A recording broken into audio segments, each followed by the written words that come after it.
আজকের রেসিপি হচ্ছে গর্ব মোচা, যেটাকে বলে বীজ কলার মোচা। ওকে, ভালো করে ধুয়ে দেখো এইভাবে কুটে নেওয়া হয়েছে, কেটে নেওয়া হয়েছে বড় মোচা। এটাকে আজকে একটা ঘন্ট হবে সুন্দর গোবিন্দভোগের চাল দিয়ে। ওকে, এটাকে এখন একটু গরম জল করে মানে গরম করে একটু সেদ্ধ করে জলটাকে ফেলে দিতে হবে। গ্যাসটা ধরিয়ে দিলাম। দেখো মোচা ভালো মতো সেদ্ধ হচ্ছে, ভালো করে একটু সেদ্ধ করে নেবে। জলটা ফেলে দিচ্ছি, সেদ্ধ হয়ে গেছে। আজকে ব্রহ্ম সম্পূর্ণ নিরামিষই, একদম নিরামিষই মোচার ঘন্ট। দেখতে থাকো, দুর্দান্ত লাগবে, দুর্দান্ত লাগবে। ওই ওই ওই অল্প একটু সর্ষের তেল দিলাম। দেখো এই সর্ষের তেলে এখন গোবিন্দভোগের চালটা ভেজে নেবো।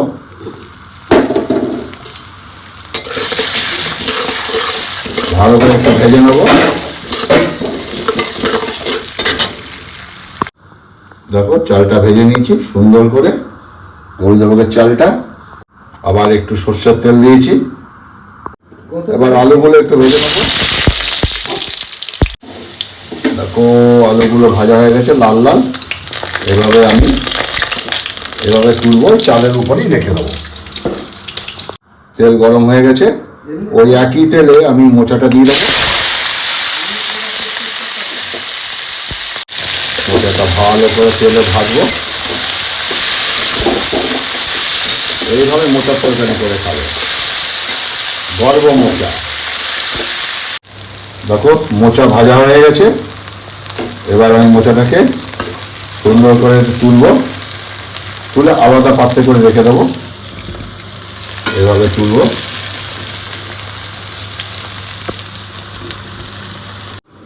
এখানে দেবো 5 ফোড়ন, ফোড়নটা দেবো, দেবো তেজপাতা, দেবো হচ্ছে জিরে বাটা, আদা বাটা, লঙ্কা বাটা, পরিমাণ মতো নুন।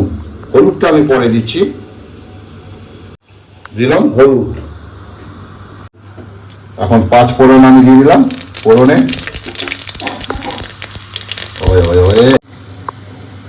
এবার সমস্ত মশলা আমি দিয়ে দেবো।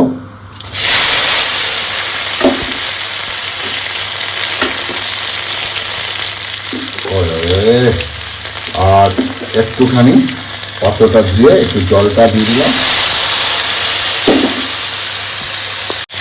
সমস্ত কিছু একটু ভালো করে নেড়ে ভেজে নেবো।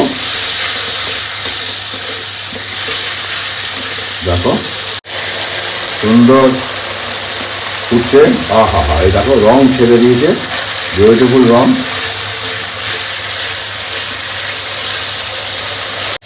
সুন্দর দেখো তেল ছেড়ে দিয়েছে, মশলা কষে গেছে।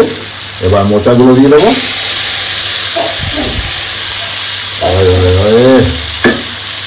তারপরে আমি দেবো চাল আর আলু।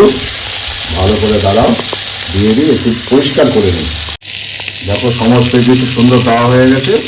একটু চিনি দিয়ে দিলাম 1 চামচ, দিয়ে আমি সমস্ত কিছু সুন্দর করে নাড়ব আর জল দিয়ে দেবো। দেখো সমান সমান জলটা দিতে হবে, নাহলে টেনে যাবে। এখন আমি ঢাকা দিয়ে দেবো একটা পাত্র দিয়ে।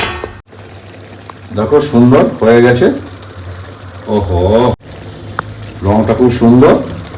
এবার আমি একটু গরম মশলা দিয়ে দিলাম, হাতে বানানো আমার গরম মশলা, আর একটু ঘি দিয়ে দিলাম। দিয়ে সুন্দর করে একটু নাড়বো, নেড়ে আমি ঢাকা দিয়ে দেবো। ওকে, ওহো, এইভাবে রান্না করবো, এইভাবে। এই দেখো খুব সুন্দর, বিউটিফুল। এই দেখো মোচা ঘন্ট, গোবিন্দভোগের চাল দিয়ে খাবে, দুর্দান্ত লাগবে, দুর্দান্ত। আহা হা, এইভাবে মোচার তরকারি করে খাবে, স্বাদ দুর্দান্ত লাগবে। নিরামিষ কেমন রেসিপিটা দেখালাম। আর অফকোর্স নানা রকমভাবে মোচা খাও, আমি যেভাবে দেখালাম এভাবে একদিন মোচার তরকারিটা খেয়ে দেখো, আশা করি ভালো লাগবে। ভিডিওটি ভালো লাগলে ফেসবুকের মাধ্যমে অন্যের কাছে একটু পৌঁছে দিও। ভালো থাকবে, সুস্থ থাকবে। প্রত্যেককে আমার নমস্কার ও ভালোবাসা।